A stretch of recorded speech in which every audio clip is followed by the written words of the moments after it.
the Father. Just to get the Cowboys 2 good games to hopefully understand that they need to go receiver and go high with this next pick. Yeah, yeah. That's really what this is gonna be about. All right, you looking live at Father and Son Cowboys and Sports Talk, joined with B Bird, and we're back with another one.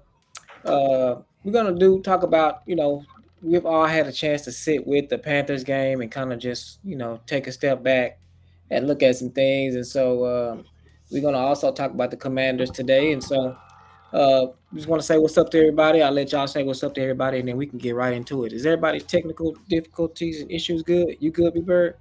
Yeah, I'm as good as I'm gonna get. Okay, cool. Yeah, and I'm good. With no green screen today, but we'll figure it out later. Yeah. All right, y'all say what's up to everybody, and let's just get right into it. Hey, what's up, people? It's B Bird Cowboy joining you again with FASCAST, man. It's a pleasure to be on with these guys, man. Talk a little bit of football and see where we go from here. Appreciate whoever's coming in. If y'all watching later, thank you for that too. Hit the like and subscribe. Go to all our channels, man. And if you're not subscribed, man, you're missing out on a lot. So if y'all would go to our channels, man, and just hit the subscribe button and hit the like button. That's right.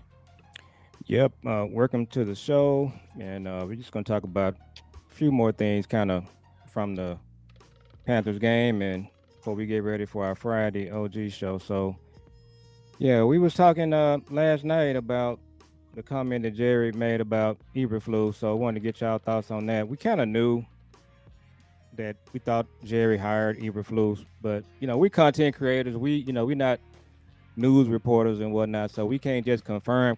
But that's kind of like the rumor mill. Mike Fisher and people like that are just saying they think that Jerry hired Eberflus. So we just got to figure out what that means for Shotty, and if they need to make any changes, does he have the authority to do that? So I'll tell you this. If anybody ever listened to me before, over these years, I've been calling into shows. I talk about culture, and when I talk about culture, that's my main thing, right? But it's also structure. Things got to go a certain way. To me, you hire the head coach, and you allow him to hire to fill out his coaching staff. But after the last few head coaches have not been able to do that. We can go to Wade Phillips. I mean, Jason Garrett was hired before him. So what that does is, since Wade Phillips didn't hire him, he's not beholden to Wade Phillips. He's beholden to the person that hired him, the Joneses. And so then you go to Mike McCarthy. Okay. Offensive play caller, offensive coordinator mind guy is not going to hire Kellen Moore. He's not going to want Kellen Moore, a guy he's never coached with or anything like that. So he was placed upon him. And now it looks as though Eberflus was placed upon Shotty. It's just not the structure. I did call Boss's show today. I gave an example, and it's kind of a reach, but I'll tell you what it was. So when my son was coaching Little League, I started coaching him, and I was, just kind of looking at some things, doing some research on it. And they had this guy that was this guru of youth football, and he said, "Hey, if you're a head coach," and I wasn't a head coach, but he said, "If you're a head coach, have your assistant coach be your family members or your friends or somebody like that." And I just thought that was crazy. But what he did, he went to explain. He said the reason why is because those people they're going to be loyal to you beyond football. So they have to see you at events, see you at other things, so they're going to be loyal to you. And he said the other people, if you just get dads on the sideline, they ain't got to be loyal to you. He said so when you lose games, now they're over there having powwows with the parents on what you should have did. Or if you're not there at practice, they're trying to install plays that have been on their mind for a while. And so what I'm trying to say is, really, you should let your head coach in NFL hire his own people. That way they'll be holding to him for the job. And then now it's a cohesion there.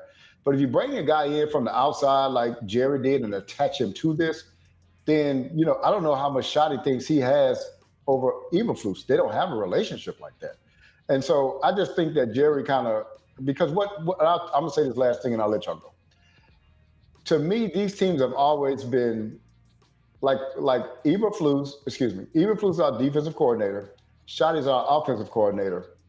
Head coach is the Joneses. That's how it's Mm. set up. Because nobody ever gives Shotty the business about his defense. Why not? Because they say, oh, your offense is great. But it's no, if you're the head coach, the whole thing is yours. And Yep. so I don't care if you, hey, when Sean Payton was offensive play called New Orleans, that defense didn't play well. That defense is yours. So I just think the structure, the Joneses are getting in the way again, man, and it's kind of kicking our butt. That's before I even get to the on field stuff. Yeah, me too. I feel like that too. And then like I've been saying this whole time, and I'm gonna continue to say this. Hold on, where's the chat? I'm gonna continue to say this.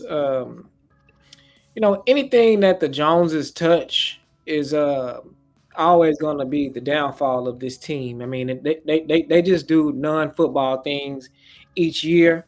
Every time that the Cowboys get close by accident, the Joneses come in and they do something to whatever that may be. Like for instance, I can go back year after year after year after year with it. Like so, this past year, uh, Shoddy came in. He hired Clayton Adams, Connor Riley.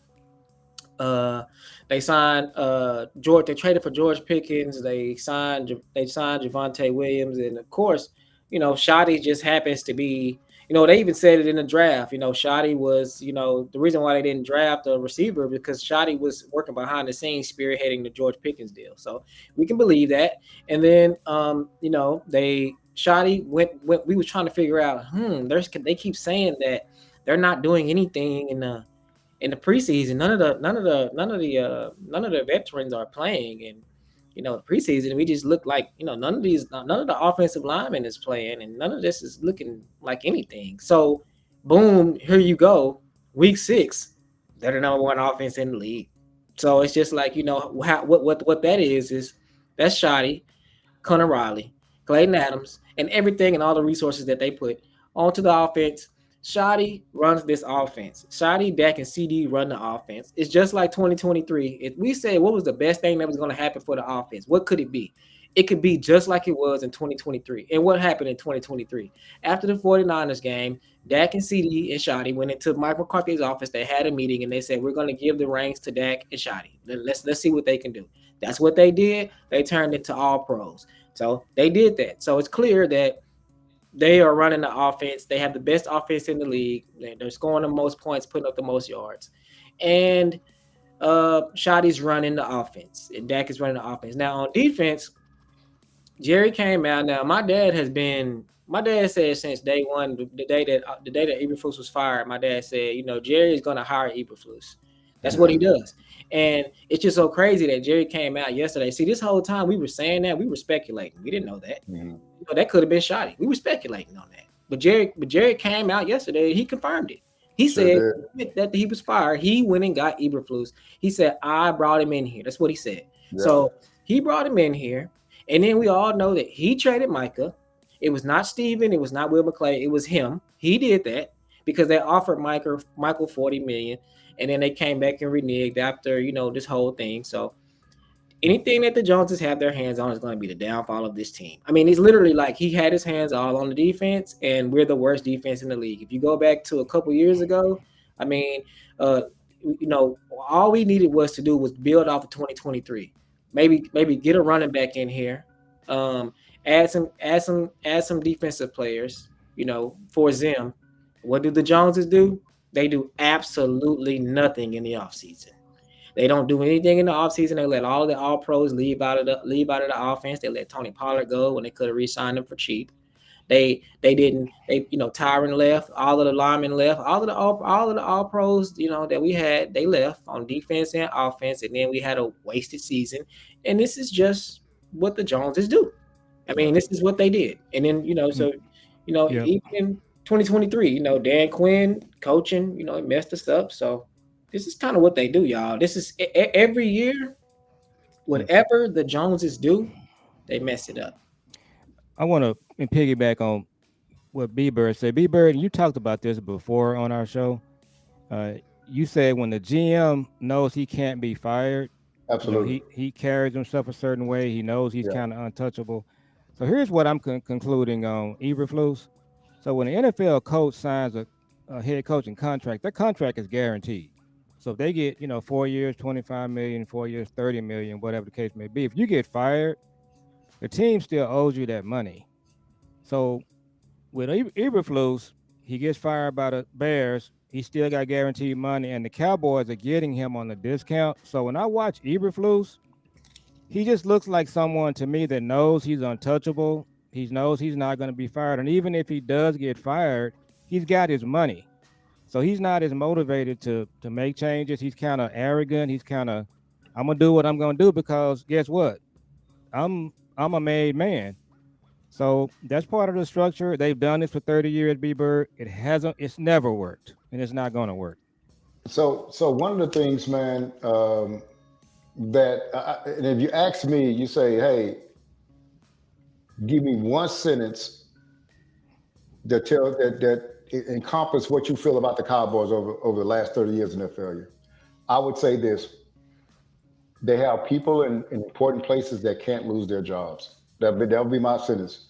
So when Jerry says that he waits on the phone to ring to make a deal, because what that does is that gives him more leverage. The guy in San Francisco don't have the privilege of waiting. He has to get a player to make a difference. So he's calling the Raiders. He's calling Cincinnati to see what their defensive ends are. Philadelphia going to pick up the phone. Why? Because they can lose their jobs. And so that's what it is. They're not motivated to do a whole bunch of things because they cannot lose their. They can go get Eberflus. They don't have to go get the best defensive coordinator out there. Why? Because what's the repercussion if he fails? I'm not going to lose my job.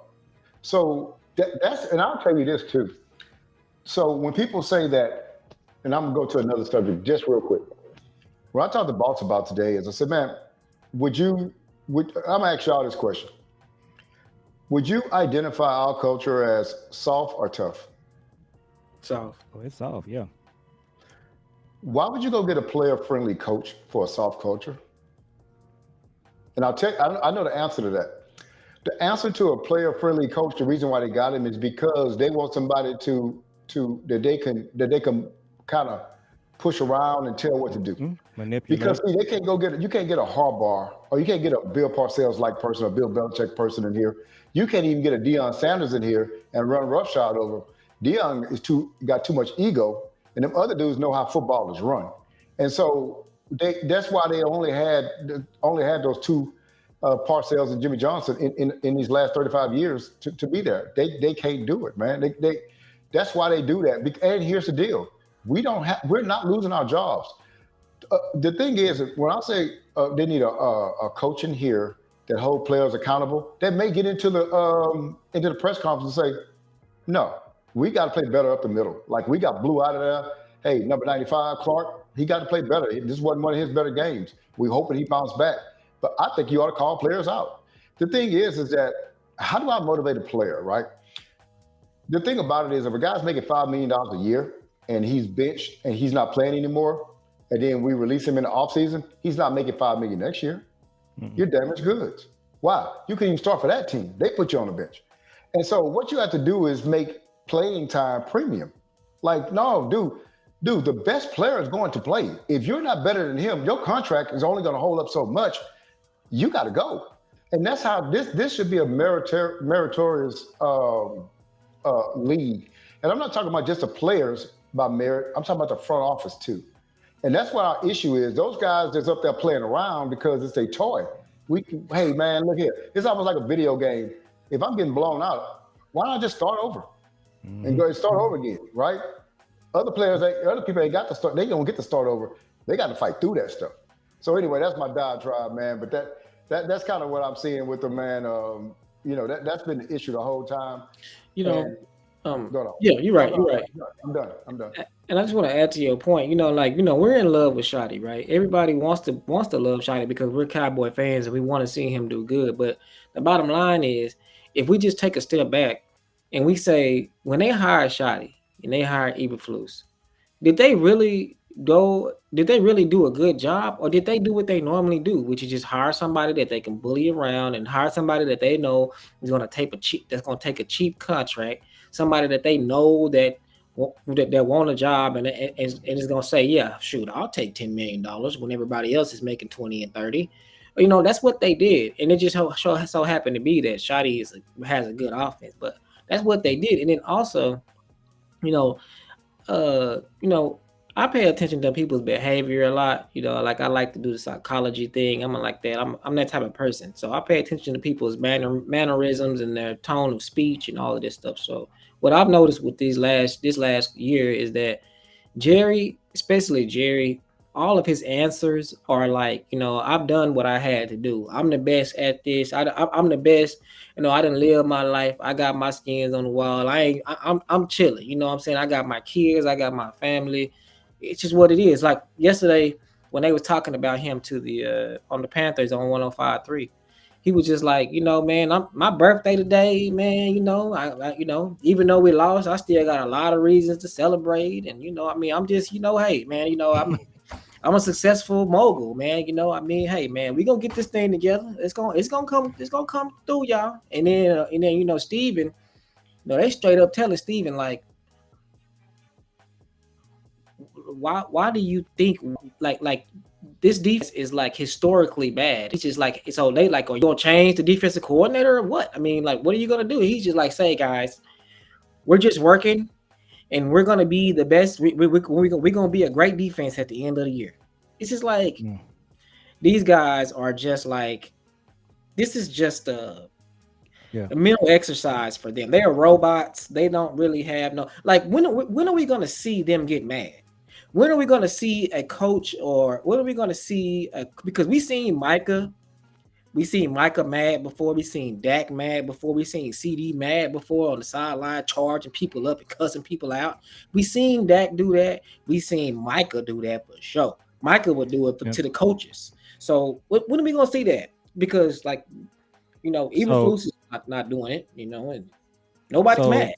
Mike Fisher did report that someone within the organization, and you don't know if it's valid. He said that someone in the organization did say that Eberflus is on thin ice. But another part of this whole equation, B. Bird and Jules, it's the economic side to it. It's the money. So what we understand is Mike Zimmer, he was furious that he didn't get an interview for the head coaching job. Yeah. But the reason he didn't get an interview is because if they had hired Zimmer, again, you're talking about 4 years, 20-25 million. That's why he wasn't interviewed. That's why he wasn't offered the job, because they know economically they can take the cheap way out and hire these guys. And absolutely, that's what they do every time. It's the culture, B. Bird, and the money is part of it. They just don't want to pay these guys. So that's part of it as well. And you got to look at it too. Anything that comes out of their pocket, that comes out of their escrow account, they don't want to do it. So if it's like paying major contracts or paying the coaches, they don't want to do that because it affects their bottom line. I absolutely right, but you know what it all goes back to? You can't get fired. No, you can't get fired. Because if you can get fired, then now you're going to make the best football decisions instead of making a business decision. Watch this. If you can get fired, you would have had Mike McCarthy on a lame duck contract last year, because you're saying, no, I got to get somebody in here now. I can't just afford to be like, well, I'm not going to pay a guy to sit home. Are you serious? This is the most valuable franchise in the world, and you worried about paying a dude $4.5 million. Now, Cowboy Joe, watch this. I think you might have tipped me onto this, Jules. Where can you find Cowboys coaches' contracts? You can't. Did you know that, Cowboy Joe? No, I didn't. I know at some point over the years you have been able to see it. Now, they discovered what McCarthy made after he left. Yeah, you can find it. It was on there the year before he left. It was on there because they put his contract out there. Isn't that kind of odd though? Now, is that just for Dallas coaches or is it for everybody? Yeah. No, you can see everybody else's. I've searched. You can see other coaches. You cannot find out how much Saudi is making. You cannot find out how are they able to just pull this off as a Dallas thing? it's at their discretion. I mean, it's at their discretion to post this, and then also, it's just like, they say that they're the most valuable franchise, but nothing points to that. Nothing. They don't act like that. They don't act like that, because to me, it's just like, if I had the most valuable franchise and I was trying to win a Super Bowl, I would have the best coaches, the best scouts, the best everything. I would be over in Japan looking for scouts. So I would let B Bird come on in, and then I'm gonna go back to something. No, you wouldn't, Jules. If you're the owner, you don't want to spend any money, but you want. Let me tell you why. The GM wants to spend money, right. Because you know why? His job is to get players, and he know great players gonna cost money. But for me to keep my job, I need great players. The owner is like, man, I don't want to spend a whole bunch of money. I got this, that, and the other, blah, blah, blah. The GM has to convince the owner to spend the money. The issue is that we have an owner that's a GM, but an owner mentality. That's why we have not signed a free agent, a top 20 free agent since 2012 in Brandon Carr. I just looked up, I just put in here Mike Tomlin's contract. He said he signed a $50 million 3-year extension that runs through 2027, making his average salary around $16 million. You can't find nobody else's salary in here. And they did that on purpose, because I tell you what, if a coach is not in high demand, he can't demand a lot of money. That dude probably making about $3.5 to $4 million a year, man. I'm telling you, he ain't making much more than what McCarthy was making. Because so B Bird, adjust your mic. I think you got it up on your. Oh, okay. There you go. There you go. So were you able to find anyone else besides Tomlin? that's the only one I look for. I can look for anybody else. Let me see Harbaugh. I got him pulled up right here. So while you guys looking at that, I had another epiphany in the last few days. I want to run by you guys. No. First of all, I got to show y'all this. So this is what I just pulled up, and I got to show y'all this. You got to see this. You got to see this. This is absolutely insane. You got to see this. So this is what I just found. NFL head coaching tenures, and I put the salary, Oh, this is just tenure. Okay, I'm about to say, because Brian Schottenheimer is the last person on the list. Oh, but, That's just tenure. Yeah, that's just tenure. Okay, but here goes some salaries though. Andy Reid 20, Sean, John Harbaugh 17, Mike Tomlin 16. McVay per year. Yeah, average annual salary. They don't have the Ben Johnson 13. Now, one thing I do see on here though, Ben Johnson is a new coach and his salary is out there. He's in demand. Yeah, he told teams that the reason he didn't get a job the year before is he told teams what his salary demand was, and teams shot over him. But I want to talk to you guys about this while you're looking at that. Clarity. One epiphany I've had recently, guys. I always kind of thought that Jerry Jones really wanted to get one more Super Bowl, and he really wanted to win one without Jimmy. That was kind of like his motivation. I done kind of concluded that that's not something that Jerry really wants to do. It's not something that's driving him. I just think that he'll be fine if he doesn't win another one. That's just kind of what I've came to realize. And Steven too. Steven, I still think Steven is kind of motivated, but I think Jerry has pretty much thrown in the towel. So now he's just kind of in a mindset of protecting the brand and the money part of it. What do you think about that, B Bird? Well, I think you're right, but I think what he found is that when he got in, it happened so easily. He thought it was easy to do. Jimmy made it look easy. I mean, he got those Super Bowl within 5 years or less than that. And he thought it was going to be easy to replicate. That's why he said, I can get 500 other guys to come coach his team. Yeah. Over the years, Jerry has realized, man, this is not easy to do. But one thing I can do well is generate money. Hey, let me tell you something. So I don't give him credit for being a good businessman. Can I tell y'all why? Cowboy Joe, in the Tom Landry era, who was the most watched team? Well, it was the Cowboys. See, what he did is he didn't go get the Jacksonville Jaguars and make them the most watched team, or Carolina or somebody like that. He already got the best team, right? The most watched team. He magnified it. It grew as the NFL grew. Now it grew bigger because of him, but what I'm trying to say is that I think it grew bigger because of Tex Schramm. Because what Tex Schramm is, he's the marketing genius. He's the one that put. Well, that was the original. yeah, that was the But original. yeah, But Jerry took it a step further. it's like if Disney World fell off and somebody bought Disney World and they brought it back. Dude, it ain't like you making Six Flags better than Disney World. That's Disney World. It's still gonna be the best, the most happiest place in the world. So what I'm saying is, I don't give him credit for that. But what he found is, hey man, I'm good at generating money, man. That's what I'm good at. I'm good at generating publicity for this team. That's what I'm doing. So I'm going to concentrate on that, and I'm going to keep the salary as low as I can. Is that his salary now? Now this is what y'all don't like AI. I love AI because it's always right. It's like 100% right. I'm always telling him I don't like AI, B-Bird. I don't know why. No, that's it. I got a class right now, and this all we focus on is AI and what it's doing in the industry, and it's right 100% of the time because of the way it's structured. It's just right. So it says Brian Schottenheimer, the head coach of the Dallas Cowboys, is reportedly on a 4-year contract worth $4.5 million annually. So what's the source of this? It's AI. It pulls it from all over the internet. It pulls it from every source that they could think of, and it says that. Look at comparison. Oh yeah, no. It says that the next question that it says that he is the lowest. So can you find anything on Eberflus? Go ahead, B-Bird.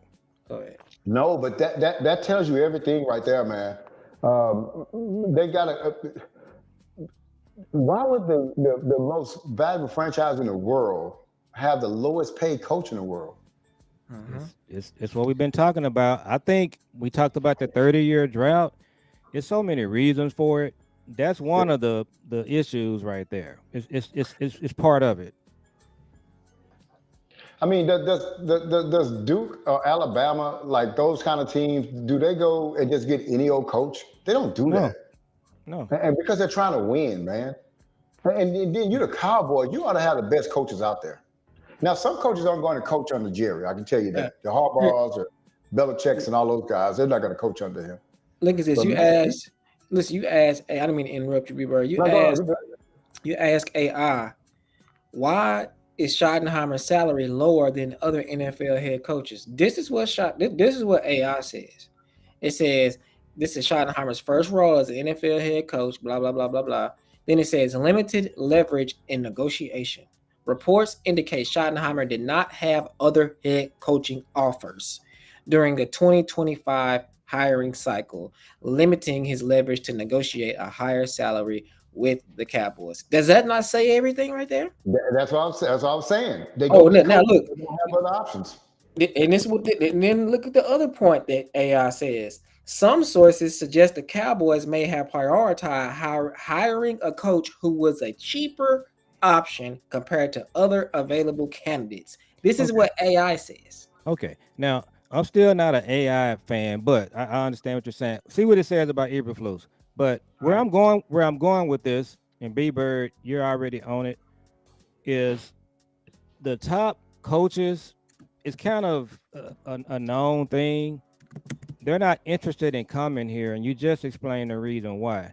Now, he actually went outside of his comfort zone. He did it 2 times, when he hired Jimmy and when he hired Parcells. Parcells was one of the highest paid coaches at that time.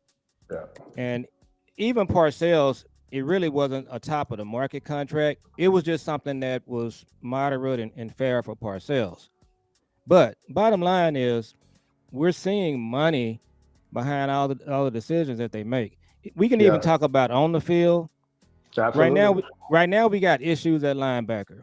Well, one of the reasons you got an issue at linebacker is because they had a chance to sign Bobby Wagner twice. Yep. And they declined both times. Why? They didn't want to pay him. So this is really what's happening with our team across the board. And we were on a show last Friday with Coach Marv, big time show. Coach Marv is talking about safeties, B-Bird. We're talking about linebackers now. They have their team structured. They're going to pay an edge, defensive tackle, offensive tackle. Everybody else, Jeff Heath, whoever you got, we're Yes, fine with that. And they correct. don't they still not smart enough to understand it's not allowing you to build an entire team. They just don't get it. And So this this this is this where we are now. So this would be a reason on why you don't like AI, but this is the reason why you should like AI. This is the reason why you can utilize AI as a source if you know what you're doing. Because look what it says about Matt Eberflus.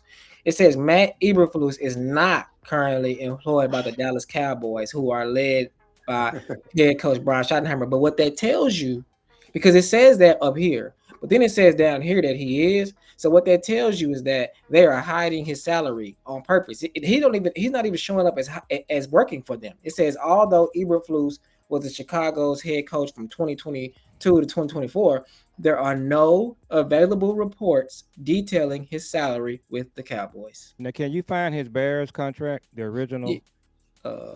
yeah, I can find that. So I think we're So, on the right track, B so Bird. one, so one thing too, man. It'll tell me when we start talking about this money and this spending and all this kind of stuff. If they keep all four of their draft picks and use all four of those draft picks, they're doing that for money, man. Because Yeah. you know what they love? They love UDFA's, the draft, Mhm. UDFA's, and UFL football players. They love those guys. And when you do it that way, it's a built-in excuse because you know for a fact that all your draft picks not gonna hit. Yeah. Well, but they don't hit, but they keep them. Yeah. Yeah. That's So crazy. they'll keep a draft pick. They're like, this dude ain't making no money, so we're gonna keep him. Yeah. What they're trying to do is fill the lowest roster possible with coaches and everything, but still charge. Man, like I said, my son kind of tired of it, and he said, "Dad, that Minnesota game, man, don't buy those tickets." Dude, I'm trying to buy the ticket for the Minnesota game, man, and it's Mm. four of them. They like $480 a piece. Oh yeah. Adjust your mic, B Bird. Yeah, I'm So sorry, man. They're like yeah, 400. Can you hear me? Can you hear me now? yeah, Yeah. and what Cowboy fans are doing, the other thing that's happening, so we saw it in the Green Bay game. We played we It's played still in. Washington Sunday. What's happening is those tickets that you're looking at, Washington fans, Eagles fans, 49er fans, that's who's buying those tickets. Yeah. And that's a problem, but it's also a problem that he doesn't care about. He even said on one of his shows, they were talking about the 49ers taking over our stadium. They asked him about it. The owner of the Dallas Cowboys, you playing your chief rival, the 49ers, he actually said he had no problem with 49er fans taking over the stadium. And that tells you what he values, right? Yeah. You know what I said. You know what I've been saying, and it's been just ringing in my head, and it's starting to make sense. It goes right along with that. To me, Jerry Jones doesn't work for the Cowboys. He works for the NFL. That's how he act. He runs this organization like he runs for the like he works for the NFL. Like when it comes to like like when it comes to the penalties that the Cowboys get but other teams don't get, or when it comes to things that like just happen and it be like the Dez catch, or when it comes to things that just happen, Home field advantage. home field advantage, or when it comes like the sun being in their face. It's just like even though he knows that this is affecting his team, he's just like it's an even playing field, guys. Everyone has to deal with it, but it's like, bro, but yeah, but at the same time, it's causing your team to lose, so you should change it. So So what is ego and so like with that light coming in, he'll never change that because to change it means that he was wrong the first time. So he can't go back on that decision, man. That's how narcissists are, man. He's yeah, a narcissistic guy. They just can't go back. They always got to be right because right is more. They rather be right than get it right, right? it's like And so that's just what it is. All those things, man. What we're suffering from is a guy with an ego, and now he's found his play toy. And the thing about it is, man, is that they probably have some out there, but they call them fair weather fans. Nobody could ever call Cowboy fans fair weather like us. We've been in this thing for 30 years, man. We hadn't won anything in 30 years. How can you call us fair weather? But one thing we are, man, We're a passionate fan, and we're not going anywhere. Here's the problem with that. Jerry knows it, right? And so that's why he can field a team out there that's subpar and still charge $400 or $500 per ticket because he knows we're not going to go anywhere. So And he knows the that's just what it 49er is. fans are going to buy the tickets. Let me ask y'all a That's right. question. Let me just ask y'all a question. I'm going to throw this out here. Let's just say that y'all are being competitive in something. Let's just say y'all are on a football team or a management team, or you run a business or whatever, or you got competitors. You just say anything that you're competing in. Are you striving for parity in that? No. It's just like I'm not in my fantasy league at my job. I'm not striving for parity. I don't want all of the teams that I'm playing against to be just as good as me every year in and out. I don't want that. I don't want all of my coworkers to be just as smart as me. I don't want that. I want to be the smartest. So you got these guys, got these owners on her. Jerry Jones talking about, we just love parity. We love it. Everybody's good. Everybody. We just love parity. And it's just like, bro, when are you gonna want to win? But see, the Cowboys are unique in that no other owners are saying that. So we just gotta talk about that. Hey, pull up a couple of those shots. So let's talk about some X and O's while we kind of winding down about this Carolina game and going forward. You mind if I address that right quick with Jules? Yeah, go ahead. So Jules, let me ask you a question. Let me give you a scenario. Yeah. Suppose you were a principal at a school, right? Okay. And they did a ranking of your school, your elementary school, and it's 1,000. So it's 5,000 elementary schools in Texas, and your school finished 38th in the state. Do you think that's good? In the state, no, that's bad. So out of 5,000 schools, and your school finished. Oh, you said 5,000 schools. 5,000, yeah. Oh yeah. No, that's good. I guess that's good. It's in the top. That's outstanding, right? Right. Yeah, that's good. Yeah. Okay.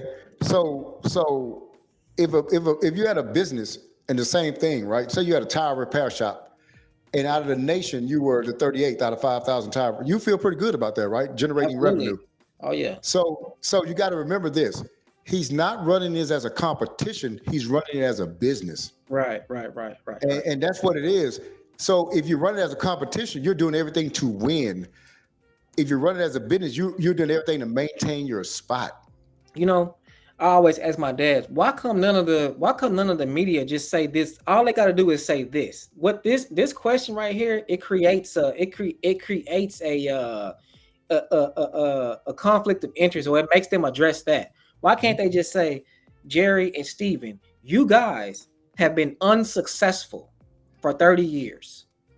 They can't say that because they're going to games free. They're flying on a team charter free. No. Yeah, I want somebody to be able to say that, and then I want what's going to happen. That's where we come in.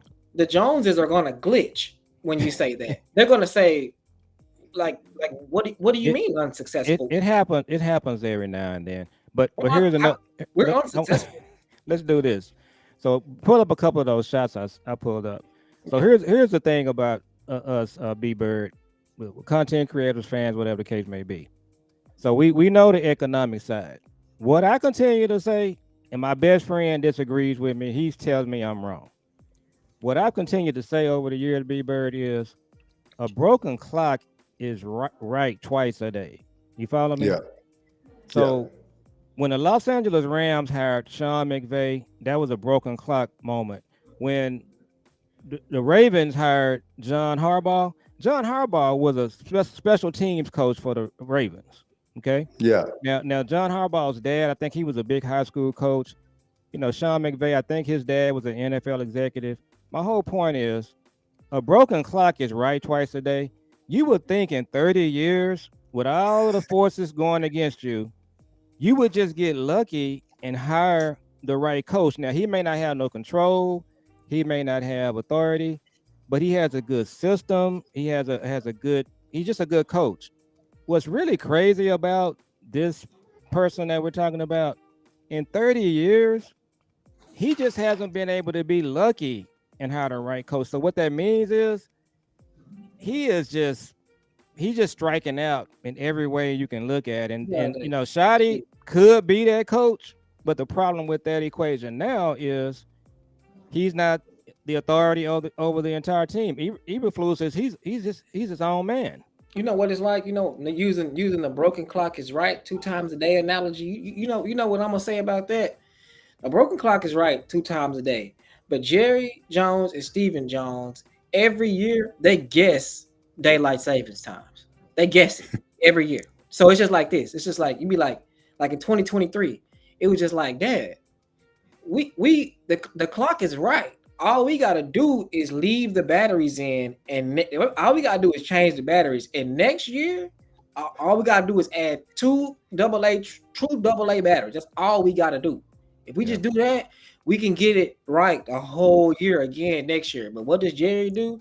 Jerry goes away from it and says, you know what, let's just take the batteries out for a while. So Jules, just pull up the screenshots I sent you while B Bird is answering that. You don't need to run the play because I just wanted him to see that the screenshots. So the thing about it, man, is this. The analogy that you're using, I would go so far as to say this. I think you're saying, let me say it another way. Just by odds alone, you should be able to make an NFC championship game in 30 years. Is that what you're saying? Just by the odds, right? Exactly. You could just accidentally do it. 32 years. So you got to say it's 2 teams that make it out of 16. So you got a 1 in 8. I already did the numbers on this. So every 8 years, if everybody was just taking a turn going to the NFC championship game, you should be in a championship game, right? Mm-hmm. Well, then you say, suppose you have a great quarterback and a great head coach. Well, now you increase those odds, right? So you'd be more than 1 every 8. You may be 1 every 5 or 6. And then you get a good team around. It could be 1 every 4, 1 every 3. But the same thing happens on the other side. Suppose you have a terrible head coach. Now you're not going to be there 1 in 8. You might be there 1 in 12. But suppose you have a terrible GM and a terrible owner. Now you're 1 in 30. So what it is if they just leave it alone, we just had Jim Smith as our GM and Mike Jones as our owner. We make the NFC Championship game. Mm-hmm. But since we have a dysfunctional front office,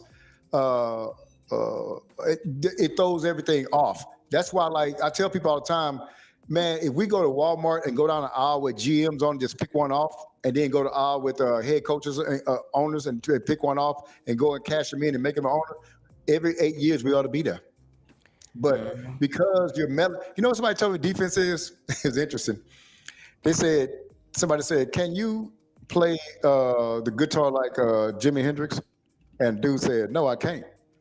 And he said, but you can mess him up. When he playing the guitar, you can go mess him up. You can throw it off. You can just go there and knock his hands around. He can't play the guitar no more. That's who Jerry and them is. Like, things are good. If they just let things alone, they'll be okay. But they got to go in there and start messing with stuff and mess the whole thing up. They got to go in there and they got to trade Micah. And they got to go in there and they got to hire Eberflus and just mess everything up. Yeah. They were going good. If they just would have let Shotty hire his own person and back away. The first press conference told me everything I need to know, because the one in training camp, because they were the stars of that. Even in a negative vein, they stood out.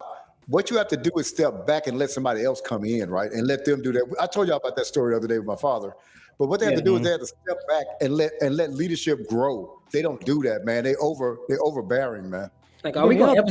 I didn't mean to interrupt. But are we going to ever see a coach be like, man, we just lost? I don't feel like doing no press conference. I don't want to talk. You might, because I believe right now. So Shotty has waited 20 years to get this job. I don't think he's going to sit back and just take losses because of the defense. But so I wanted to touch on something.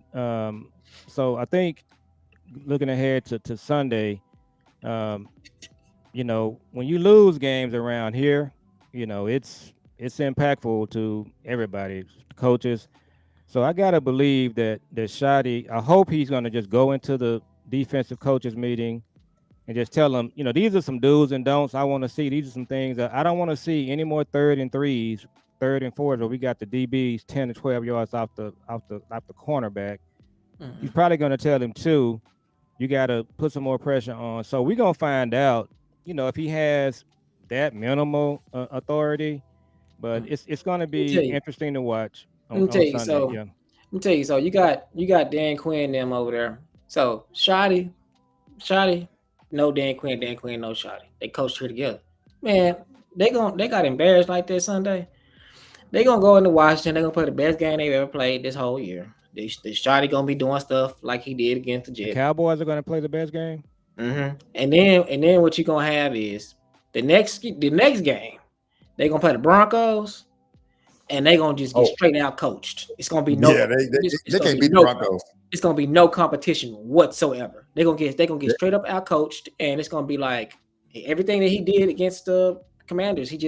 But we're gonna have Donovan Wilson playing high safety. Look at this real quick, because I sent y'all a text message last night, and I told y'all, Yeah, you can just keep it right there. Kenneth, You ain't got to play it. Jesse Holly said Jesse Holly don't call Kenneth Murray or K9. He said Kenneth from Oklahoma. You know what I'm saying? Okay. So before you say that, let me set this up for B Bird, and you've probably seen this, B Bird. So Samuel Acho, he's been posting still pics and videos of the Cowboys defense. His quote Yeah, on this is he said, "Who called this defense? Who designed this? This is like the dumbest thing he've ever seen." And the answer is your defensive coordinator that was the head coach of the Bears. And so I said all that to say this. We got some serious X and O issues happening here because this guy is his defense, it doesn't make any sense to anybody. And what's happening is the players are getting blamed for it. The players are at fault in a lot of these situations. But Why? this guy, this coach in this defense, like I said, he knows he can't be fired. He's got his money. And so one of the problems he had in Chicago, B Bird, the reason he was fired in Chicago was he was not a player's coach. The players were asking him to make adjustments. He refused. They were having meetings about him. He was being arrogant. And so at the end of the day, he's not a good coach. So this is another situation where Jerry strikes again. You making decisions based on money and based on control. The end result is your broken clock is wrong twice a day. That's what we're looking at. Think about it, y'all. Listen to this real quick, and then I'm gonna show y'all this real quick. Listen to this. This dude had Caleb Williams. Okay, this team right here, they were not supposed to make the playoffs in any way. They were not good. He actually had them to where all they had to do was win this one game, and they had a chance to make the playoffs. The way that the season was going. They are driving down the field. I'm about pass after pass. Caleb is running the offense. He driving. This dude let the time clock run out on their season. Like he let the clock get down to 0-0-0 without calling a timeout that he had. And this is like the season ending drive. Like if you get some points on this drive, y'all got like a 50% chance of going to the playoffs.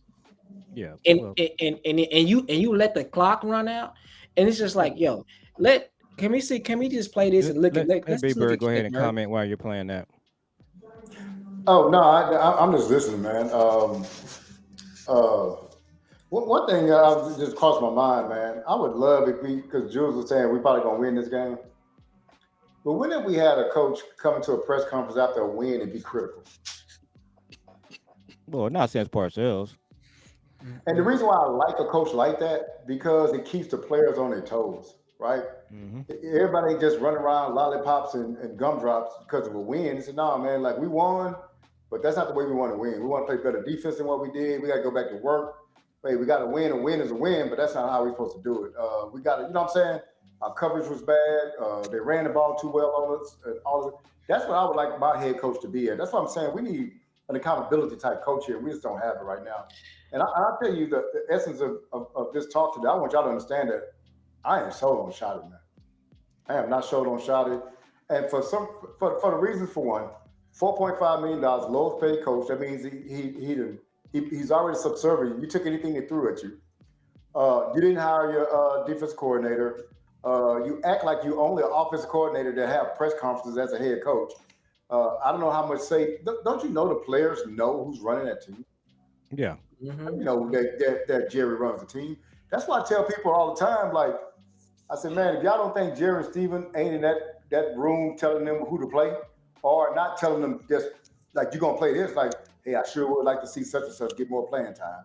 We did pay such and such, man. I like to see him on the field more. And guess what? If your boss tell you that, you're gonna be like, I'm gonna do it. You know what I'm See, saying? check this out. Check this out. Look, watch it, because this goes into what I was going to say about this. Because I was listening to Nate Newton today. I like Nate Newton. I always listen to what he got to say.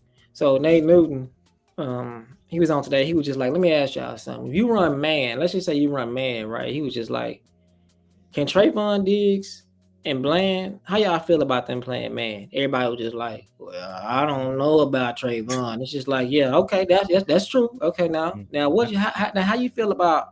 How you feel about Jack Sanborn, number 18, Kenneth Murray, Leah Fowler? How you feel about them playing man, covering tight end going down the field? Everybody like, no, we can't do that. They like, oh well, how y'all feel about Donovan Wilson and in man coverage? Single high over the top. Be like, no, we definitely can't do that. We're just like, okay, what? I mean, so. So what? They gonna play man or they gonna play zone? How y'all feel about them playing zone? Can anybody play? No, we've been playing zone and we've been getting. It's just like, okay, so who can the owners come down and say, hey, we paying him, so put him on the field because ain't nobody good at anything. Well, That's funny, though. here's my answer, and we can go ahead and wrap, Jules. I'm gonna say this, and then we'll let B-Bird have his final thoughts. Here's what I would say. Okay, so I don't really care what he did in the games up to now. So what he needs to do, and they doing it on the offensive side. On the defensive side, I would just tell him that no matter what, we're gonna compete. We're gonna play physical. We're not giving them anything. So that means that we're gonna blitz. We're gonna play some man. We're gonna play zone. At the end of the day, we just want to come out and be competitive. We want to force the issue. And then after that, if you end up this Sunday with guys 10 or 12 yards off the line of scrimmage, you just got defensive calls that nobody can understand. That's what we're seeing every Sunday. And then the other thing I want to say is that you're just uninspired. Eberflus, he is so uninspiring, and it's affecting the defense. The defense is taking on the personality of the coach because during the game, B-Bird, he just walks around with his clipboard. He don't talk to the players. He might as well just be up in the booth. And so the defensive players, that's what they're playing like. So like my instructions to him is, I'm making $4.5 million a year. I don't really care. This is what I want to do. On Sunday, I need your unit to compete, to force the issue. We're not sitting back. We're not giving them nothing. And then after that, we're gonna just let the chips fall. And that's kind of where I am. What he did before Sunday is a playoff game. He may not know it, and so I would just let him know that it's a playoff game, and then because the fans are gonna hold him accountable. That's what we're here for, content creators. They're not getting it like they used to get it, where you just do whatever. So now you got content creators out there like myself, you, B-Bird, Boss Cowboys. So that's what they're gonna have to answer to. I'm gonna say this, and then I'm gonna just put this nest egg up there for y'all OG channel. For y'all OG show on Friday, and we don't have to discuss it, but I want to hear what y'all got to say about it. But I'm gonna say this before I say that. So when you at the beginning of the season and stuff like that, when they was like having those wide open plays and all of that, and they were scoring big plays and all of that, they would be like mad, like they'd be like, dang, like that was your man, like what was you doing and doing all that. But this past week against the Panthers, the couple times that it did happen, like when Rico caught that pass and ran it all the way in, and then when Tet scored that last touchdown, they ain't do none of that. They were just like, dang, man, and walked off the field. Like it was just like dang, it happened again. Like they didn't even point at each other or nothing. They was just like, oh well. And then this is my next egg for y'all. What for y'all OG channel? What they gonna do about Pickens? Because if the red light blinker light is going off right now, it's just like, okay, anybody with any common sense says, okay, Jerry, you need to sign him today. You need to start working on that right now before the trade deadline. Get it done now.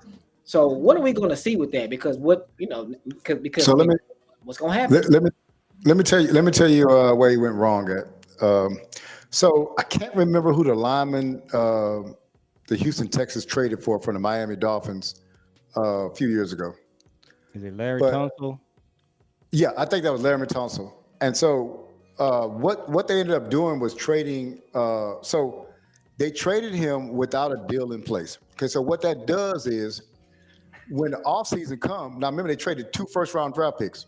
So when the offseason comes, if you traded 2 first-round draft picks and you don't sign Larry Tunsil, it's a disaster because now you don't even have the guy that you traded for, nor do you have your first-round picks.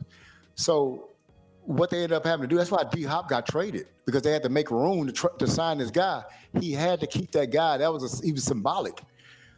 But what you can't do, and I remember at that point in time, I said you could never trade for a guy like that in his last year without having a contract. So what they should have did with Pickens is say, look, Pitt, we want to offer you $27.5 million a year, okay? But we want to trade for you. Now, we can't trade for you without this contract being done. Oh, because if he walks, but if he walks and you don't have a deal with him and you don't have your pick, but you're gonna get a 3rd round comp pick because of the contract that he gonna get. But the player is more valuable than the comp pick. Oh, for Because sure. he's the number one. So what you could have did is you could have got him. He was coming off a year that was a subpar year because of the quarterback. So you could say, hey, man, look, this is your stats or whatever. Hey, we think you're going to do well here, but we already got CD. But, man, we think you can come in and do something. $27 million a year, 3-year contract. What do you think? So And he basically probably what you're would've signed. saying is from this point on, it only gets worse for them because It they only didn't gets get worse. they didn't get no It only deal gets done in worse. the beginning. So it's only gonna go up. Only gets worse. He's playing with a MVP type quarterback. So these numbers he's now at the end of the year, he's going to want $35 million, man. For sure. And he's probably going to get it from somebody, but it won't be Dallas. So what you ended up doing, you ended up trading him for 1 year, man. That's all you And then, did. man, look, check this out. Because they better not do that. And then I was saying to myself like this. They're gonna do it. You guys gave Michael Gallup $20 million and you can't give George Pickens 27? Yeah. Well, it won't be 27 no more. Yeah, it's that. Hey, look here. Whatever they can do to screw this thing up, they will absolutely do it. If we don't, a leopard does not change its stripes. Let's But go they ahead already and started wrap. doing it because they didn't get it done. They didn't get it done before they traded him. See, that's when the Cowboys actually had leverage. He wanted out of Pittsburgh. He said, "Hey, man, we can take you out of Pittsburgh, bring you this Cowboy spotlight, but man, we really want to sign you." And now he has to make the decision. And they could have negotiated some numbers or whatever. But Jules, I wanted to tell you something. It was funny what you said when Nate Newton said. But you know what you change that up at? You don't tip off and go zone pretty much 90% of the time and let them know what you're doing. You mix up the coverages from man to zone, and you blitz, and you just be unpredictable. And then that way they don't know what to expect from you. The guy hits on his back foot, the quarterback, he don't know if it's zone. You don't give him pre-snap reads. You don't do anything like that. That's what you do. That helps out the cornerbacks. That helps out everybody. So I think we've been way too predictable right now. Like you said, I want to go to the uninspired part because I think the uninspired is big. Hey, if it's one group that needs to be passionate, it is that defense, man.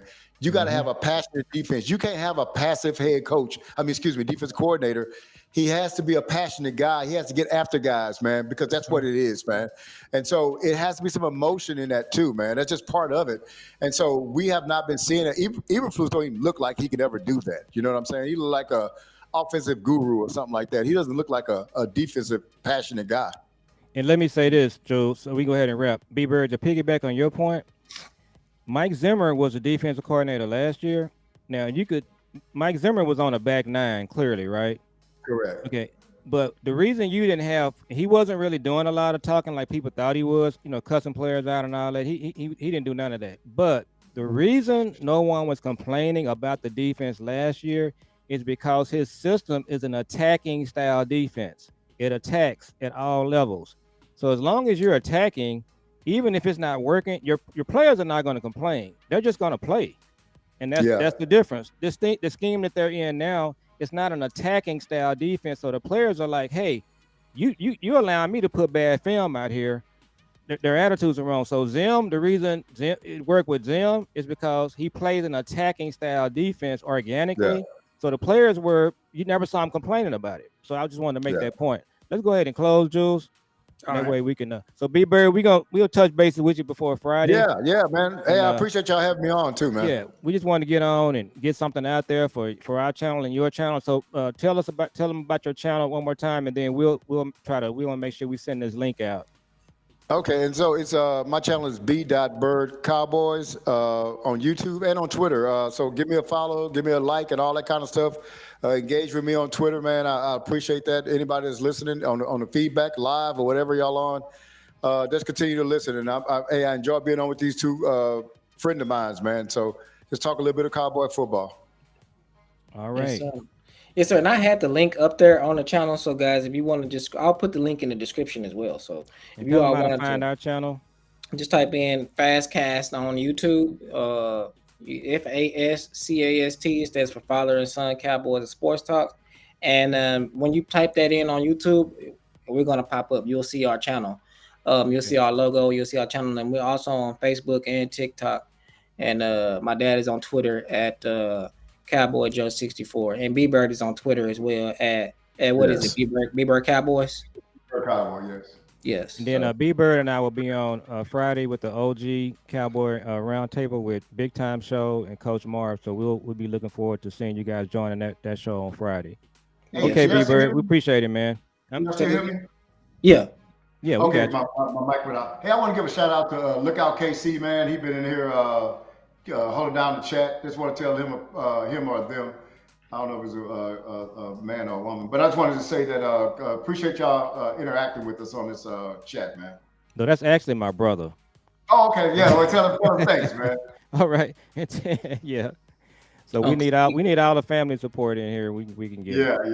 All right, man. We'll go ahead and sign out, guys. Okay.